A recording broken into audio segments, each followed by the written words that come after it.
Welcome back to Restless. My name is Father Joseph Gill, priest of the Diocese of Bridgeport, Connecticut, and you've joined myself, obviously, Lauren, Paul, and Angelica. Angelica, welcome. Thank you, Father. This is your first episode. So first, before we get into our topic, tell us a little bit about yourself. My name is Angelica Martinez. I live in Norwalk. I love the Lord. I love children. I come from a big family. I go to St. Mary's in Norwalk. I think. And what do you do for a living? I work for a company called My Catholic Doctor. It's all telehealth. Shameless plug. It's a really good company. Yeah. If you're looking for check Catholic us out, telehealth. mycatholicdoctor.com. There you go. Awesome. So I don't know about you, but I hate when people give unsolicited advice. Don't you? Like people will often come up to me and say, no offense or anything, but, and you know it's going to be offensive, whatever they say next, right? Mm. And so we are going to give unsolicited advice all of today because our topic is all about raising kids and none of us have ever done it before.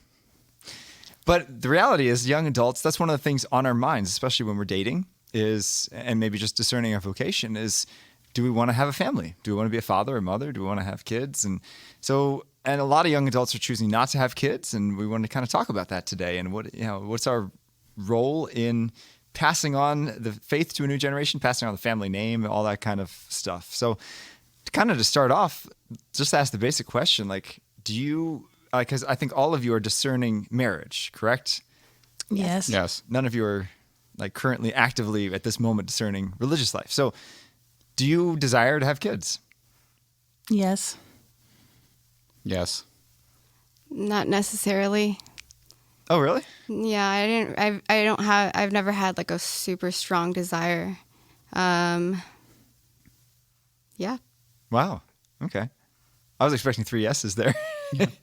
Not in the same way that I think a lot of women, they desire children from a very young age, or they kind of see that in their future. I think it's been a little bit different for me because it's always been in the present and it continues to be my future, just in a little bit of a different way, coming from such a big family. So how many siblings do you have?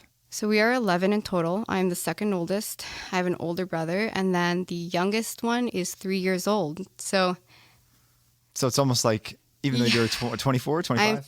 So I'm 24. I'll be 25 in January, and he could be my child. A couple of them could be my children. Yeah. So I think that plays a big role in it. Sure. You maybe need a break from raising kids before you have your own kids. Maybe. I don't know. I think, if anything, it's allowed me to surrender even more to the Lord and say, hey, if you want me to have a big family or have children right after getting married and right after leaving this house, then so be it. I know that He will provide the graces, but also not using that as an excuse to say, hey, Lord, I can't do this, and putting off children or something like that, I think that's actually a really healthy attitude, because I know a lot of people really struggle with the burden of infertility, and they kind of almost view it like, well, I got married so that I can have kids. But it's kind of better to have that detachment of saying, Lord, if you want me to have kids, then I will. Like a total surrender. I don't know. Yeah. Yeah, it's such a different perspective because I grew up in a very small family. It was just, so my brother, who actually passed away 7 years ago, he was my only brother, and he was 6 years older than me, and he was my half brother. And so that was always different, right? Because you're always in completely different stages of life. Until actually we got older, and then we were kind of, working and trying to figure things out. So that actually we came together more closely later in life. But that was always, I was always kind of, I don't know, envious or whatever of other families that had, even if you had a brother or another sibling that was closer in age, I was kind of looking at that enviously at one point in my life because I didn't have that. And that was really bratish because my brother was great and now I don't have him anymore. But it's just completely different perspective. So I'm the younger brother, so there's no kids around other than me. So would you have a desire for a big family? Yeah, I think it's whatever size is the Lord provides in that sense. I mean, I don't have like, I need to have, 4.75 kids. Like that's not like, How do people get that 0.75? I don't it's tough. You're missing a limb. The average, Oh. what is that? The average Catholic devout family is probably some weird decimal place number like that. But, I think the average right now is like 1.7. yeah, we're below replacement Below rate. replacement, which is Yeah, dangerous. which is really tough. It's tough, especially in not to go on a tangent, but in Western Europe and then also in Japan, they are well below replacement rate, and they're starting to see it. Actually, in China too is actually below replacement rate now, and they're starting to see it in economic troubles and just burdens on the younger generations, and it actually keeps going down. It's not reversing. So Yeah. So what about you, Laura? Well, I guess I had a similar experience growing up as Paul, in that it was just me and my brother, who's 15 months younger than me, for most of it, my whole childhood. And then when I was 14, my brother Johnny was born. So that was like the greatest gift ever. But as a little kid, I always wanted more siblings. I just didn't think it was possible. I thought our family was set and that was it. And I used to, I didn't know I could pray for it, but I would wish there'd be a baby left on our front door. So all the time. So, and I wanted a big family when I grew up. My dad is one of 9. I have a lot of cousins. A lot of my cousins' families are 4 kids, So that's what I always wanted. And then I know when I got to like middle school age, I knew kind of like what Angelica was saying. I wanted 3 kids, 2 girls and a boy. And then when I got a little bit older, it's become 4, 2 girls and 2 boys. So then That'd you be don't have my- a middle child, right? I guess not. But yeah, that would be my ideal, I think, You have situation. Two middle children? Yeah. I don't know. I don't know if it works that way. yeah, it's such a different. I mean, everyone's perspective is different. I know you had a big family, right, Father Joseph? So I don't mean, know where did you fall? I'm the oldest of 5. That's big, and I mean, for our generation, it's It's huge. big, yeah, it's very it's big. large. I mean, I was also homeschooled, and in the homeschool community, it was tiny. right. No, Oh, yeah, that's a different community. we could fit in a minivan. Everyone else needed that 15-passenger extension. Right. But I remember when my mom, because I was 11 when my youngest brother was born, and I can remember my mom coming home saying, "We're pregnant," and I'm like, "Oh no." Partly because I was very selfish, and I wanted my own room, and I knew I'd have to now share, and I knew babies were a lot of work, and I knew I'd be part of that work, taking care of it, and changing the diaper and all that stuff. But now looking back, my gosh, I'm so grateful. Like I love my youngest brother Patrick, and I couldn't imagine life without him. So he's definitely a gift, and I'm glad my parents were open to that. Mm-hmm. And it's funny how open they were because so I used to go to public school, and I was taken out of public school because they started teaching overpopulation. That big myth Oh yeah, we were goes taught around. that. Yeah. And I came home one day and said, "Mom, you can't have any more kids. My teacher says the world is too full." She's like, "You're out of that school." Yeah, I remember being taught that. It was the world, the humans are going to destroy the earth because we're having too many babies. Now, like, we need more people because looks like the population of the world's probably going to peak out at 9 billion, and that's not good because you don't have enough. It's just the way the economy works. You need more people. Yeah. But Africa and South America are hanging in there, but yeah, it's slowing down, though, across the world. it is. The more developed they get, the less children they have. It's correct. Which brings us to the next interesting point, and that's kind of the difference between how the church views children and how the world views children. One is that it's a burden or something you plan. When I was a young priest, I would often ask couples as they're preparing for marriage. I'd say, "Well, okay, you're open to life. Well, how many kids do you want to have?" And it's usually always 2 or maybe 3 if you're lucky. And then I realized that's a terrible question to even ask, because it should never be about how many kids do you want to have. It's about how many kids does God want you to have. How many kids is God willing to give you? Is that kind of a scary thing for a young adult to think about? Like just being completely so open and trusting to God that will accept whatever he sends? Yeah, I think nowadays for sure. I think mostly from a male perspective, I think immediately we think of just how do you support a family of that size, just financially. And somehow the families do. They just do it. And it's hard. But but as my career has progressed and I've kind of worked up the income levels, I don't worry about that as much anymore, which is not the right thing, but it's probably not the right way to get there. But I guess it is a gift that I have that at least. Do you find yourself worrying about anything else? Oh, I worry about lots of things. Oh, yeah. That's not one of them. What would be like the top one for like becoming a father and like having many children if it's not any? I worry about that I'm too selfish, that I'm not going to be able to be as selfless as I need to be. Well, that's what having kids is all about, right? I mean, it forces you to be selfless because, I mean, when that newborn baby is there, you need to attend to all their needs, you know? And then up until about age 2, you're essentially preventing themselves from killing themselves, right? At any given time. So Yeah. they're the priority. Yeah, I think And then you have more kids and more kids. I've been counseled. And then teenagers start driving, and then you have to. I've been told that is a common worry, and that I've been counseled personally that I would probably be okay. That there's much people that are worse than me, so that's somewhat comforting. But that's probably my biggest fear. That's interesting. And I think it gets more fearful as I get older, because as you get older and you don't have kids, because I'm 31, and the more selfish I think I become naturally. Well, definitely the more entrenched we are in our. Yeah, entrenched. Yeah, that's a good way of making it more charitable. Angelica, what do you think about, accepting children as a gift? Is that kind of a frightening thought? I think it can be, but I see it more as a freedom, because then you don't have to really worry about like the preparing for a child, the planning, in the same way that you would if you were to choose how many children you would have, and then you have to like do all the math, right? And if the Lord just throws like 5 kids at you when you're planning for 2, then you already know that he's going to provide, and just resting in that and allowing that to bring you peace. That's where I am now. I can't say that I was there like 2 years ago, but no, it's not frightening. The frightening piece, I think, is facing yourself and saying, okay, like, why am I scared? And the reality a lot of the time is that like you don't trust God, and trusting God is difficult sometimes, because like I think we don't know how to do it sometimes, and the not knowing is the piece where we go crazy, right? We want control, and saying I don't know to things sometimes is like, you sound dumb, you feel dumb, but when you start realizing like the I don't know, like it's like I don't know, and but the Lord knows, like He's on my side and I'm not alone. Amen. So that's so true. Yeah, Yeah. that's so true.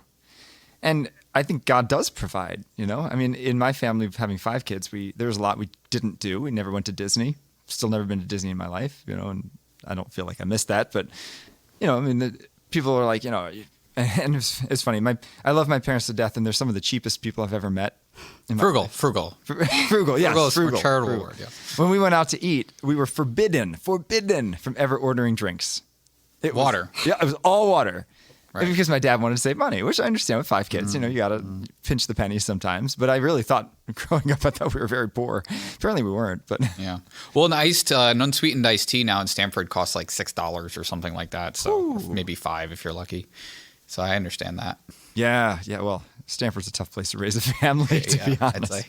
Very pricey. Yeah. Yeah. But that's the thing, is that you make sacrifices. But how many gifts do you get when you have more kids? How many free hugs? And heck yeah, Father. no.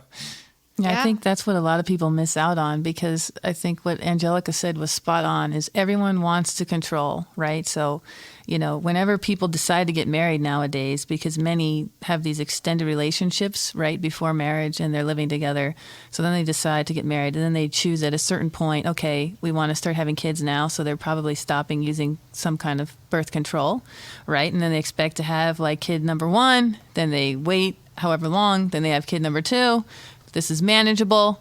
Okay, we're done, right? And I just think that lacks that foresight, right, of each new kid is a gift. And once you have them, right, like you said, you could never imagine life without them. But if you're just stuck in your plan and how you want to live your life and the comfort level, that you want to maintain, right, because of whatever your financial situation is or however much you think you can handle, you could be missing out on so much more. And then we're becoming like our own gods, right? Mm-hmm. I'm choosing when and how many I want. And just the exact opposite of a life of faith that Angelica described, of giving it up to Him and trusting Him.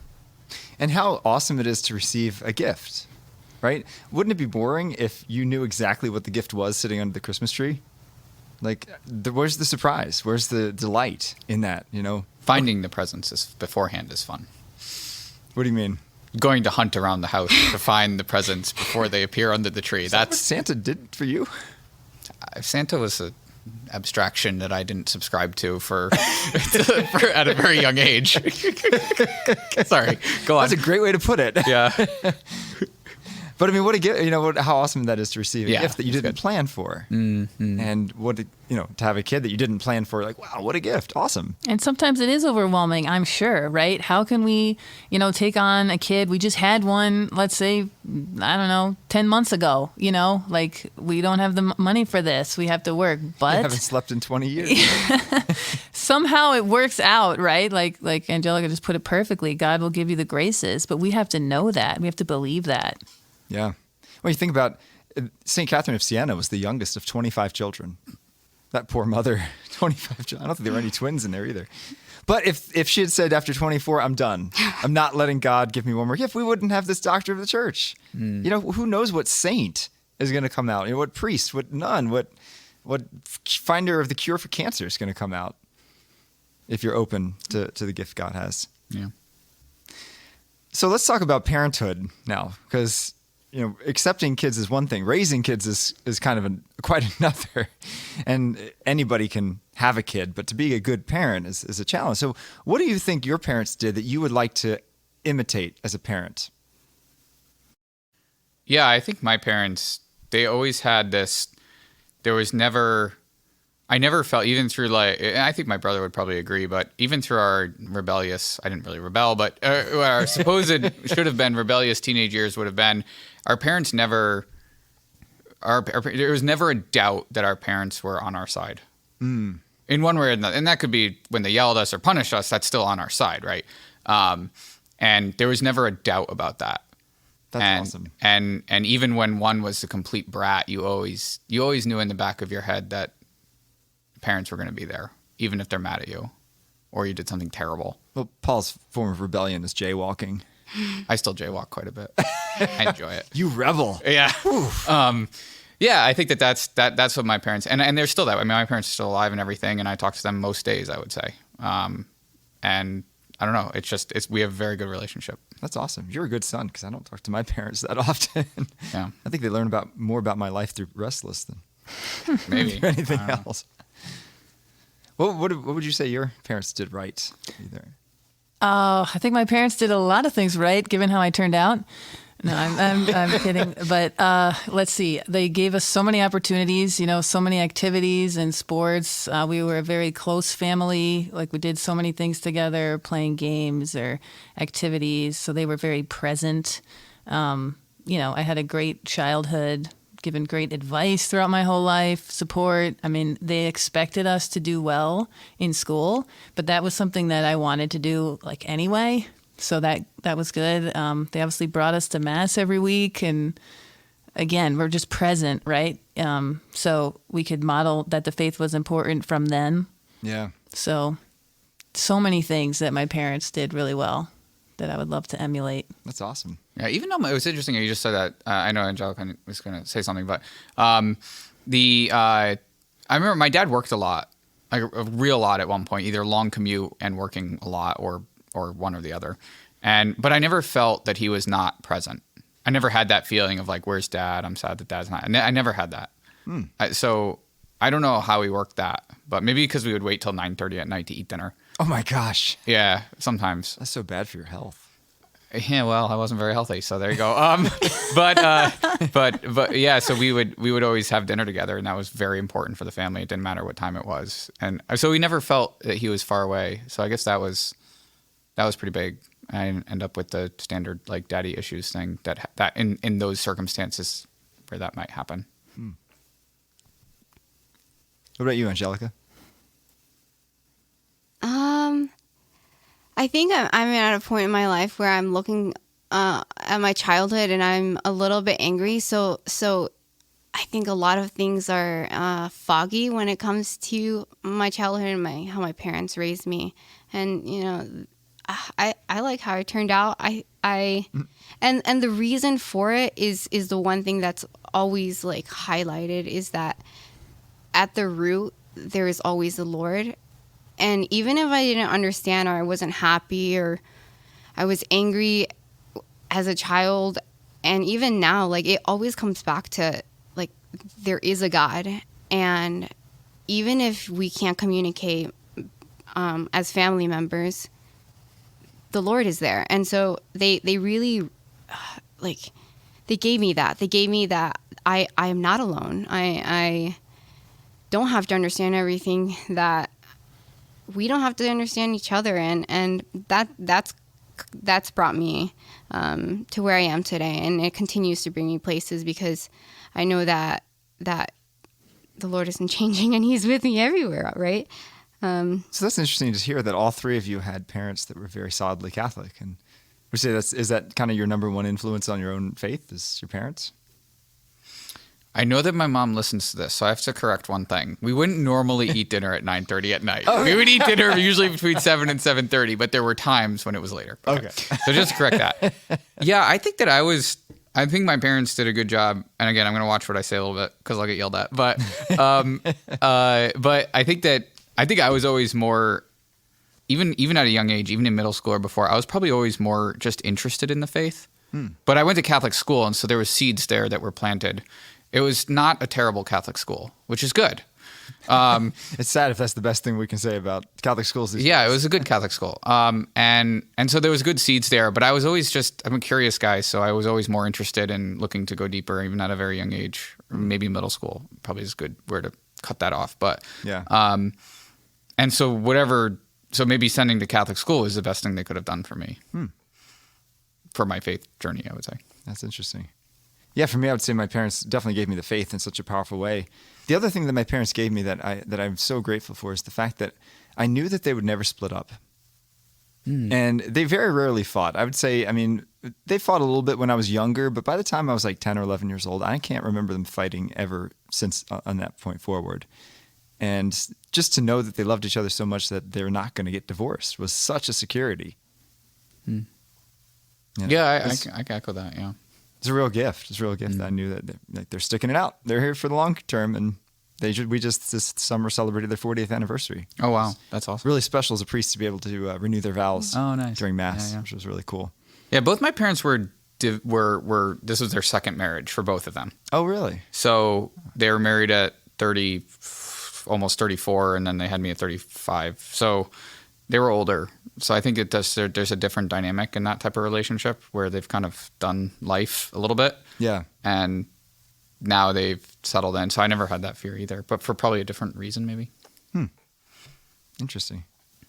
So I guess we have to be careful with this next one, which is, what mistakes did our parents make that we would hope to avoid? Or maybe we can make it more general and just simply say, what mistakes do you see in parents that you would like to avoid if, God willing, you become a parent? Maybe not our own parents, if they're listening. I know that I would like to give each child more time. What I don't know is how difficult it is. I have 9 younger siblings, an older brother, and it's me. And at home, it's 10 of the children. So I don't know how hard it is, but I do desire to give each one of them more of my time, and I think that's something I'm practicing and training for now with my siblings as a sister. And I know it's difficult, and it's a lot of people, and I think that's one thing I definitely want to not kind of just do differently. Do differently, yeah. From a parent. That's got to be a challenge. When you have 5 kids or 10 kids, how do you split your time? Yeah, it can't. Not that you're splitting your love. It's just that. Right. And it's not even like you can give each person a set amount of time, because that's not how they'll receive they can't receive it in the same way. If you give a 3-year-old 5 minutes and me the 5 minutes, it's not the same, versus like if you're running around with like the 3-year-old, he's going to remember that, and he's going to take that and really enjoy it, versus me. I don't want to run around. You don't want to run around? No. I'll play tag with you. We don't run. But yeah, so it's a lot to consider when trying to like balance it all. And I know it's a lot. But yeah, I do desire, if God willing, I have children, to give them each more of my attention. Yeah. The one thing that strikes me, I've been very blessed to work in youth ministry for the last 20 years. And so I've worked with tens of thousands of teens and young people. And I see parents being protective of all the wrong things. Like parents would give their 8-year-olds smartphones with no filters whatsoever, and then not let their kids go play in the dirt out back because of germs, or something like that. Or like, Yeah, I was going to actually say that it's not what my parents did, but technology now. it's different. It's very different. Yeah, now. it's very different. Yeah. Yeah, and I think some parents are they're protective in all the wrong ways. They don't protect the soul as much as they're interested in protecting the body from harm and everything else. And obviously, you should protect the body without a doubt. But like, let your 13-year-old have a pocket knife. That's like, should be standard. But a lot of parents are like, No, can't do that. Yeah. Well, was the pocket knife like the dangerous thing when they were growing up? I got my first pocket knife when I was like 9. Was it like, Carve I was sticks pretty and young, stuff. yeah. It was like a Boy Scout thing. do you think like parents fully understand like the dangers of it, and like what it? Well, I think especially for young men, for guys and boys, the question that they're asking themselves is, do I have the ability? Do I have the strength to use dangerous things wisely and rightly? Right? Guys like to be dangerous. And there's a way to do it that's safe, and there's a way to do it that's not safe. But there's a very clear message given by their parents if they're not ever allowed to do something that challenges them. It's like, oh no, don't go in the deep end of the swimming pool because you can't handle it. And that message of you can't handle it gets really deep within a man's psyche, I feel. Yeah, for sure. And I think there's always this question. It's, well, let's say your 20-year-old comes, girl or boy, like 20-year-old comes and says, I want to do a backpacking trip around Europe. And the first instinct for a lot of parents will be like, no, absolutely not. Like, that's dangerous. Do you do that, or do you help them plan it so it's the safest it could be? Yeah. Right. If they're a fairly competent 20-year-old. Obviously, yeah, like there's 20-year-old, some baseline conditions. But I think that's the question that a lot of parents have to ask. But yeah, I mean, when I was, I'm actually kind of shocked. When I was 14, my parents let me go to a foreign country with a youth group that they'd never met any of the chaperones, and they didn't come for 10 days. It was wonderful. I loved it. Yeah. That's a lot of freedom. There's a ton of freedom, and maybe it was because it was 1998 and it wasn't 2021, but Yeah. they were like, yeah, and they gave me confidence. Like, all right, my parents trust me. They're not. I'm not going to burn down the Vatican. Good. It does seem like a lot of parents have a really tight grip on their kids today. Yeah, It used to be, right, like kids were out riding bikes all day at the neighbor's house till dinner time, and now everything is structured and planned, and can't ride your bike on the street. Someone might abduct you, but it's maybe really, really low risk, right, in like these communities where we live. And so there probably should be more freedom given back to kids again. yeah, because I think freedom develops independence. Right, and That's why you have responsibility. 40-year-olds who can't leave their parents' basement because they Oh, don't have man. independence. Yeah, I mean, that's one of Yikes. the best things I had. I grew up in a suburban neighborhood and serial half-acre lots, and we were during the summer it was go out and play, just go, get out, Yeah. just go do something. Yeah. It was awesome. Well, there's so much more that we can say about this. In fact, we may do more than 2 episodes on raising kids because it's a fascinating topic, and it's something that hopefully as young adults we're going to be facing. Not myself, but hopefully as young adults you're going to be facing someday. And kids are just such a great gift from God because that is the way in which these new souls are being prepared to love Him. So if you're married, be open to the gift that God wants to give you. If you're not married and you're discerning marriage, pray about it. Pray about just that openness and that total trust in God, knowing that He's got a plan for you and for your family life. Thanks for joining us on this episode of Restless. You can find us on Veritas Catholic Network, 1350 AM, and wherever you get your podcasts. Tune in next time.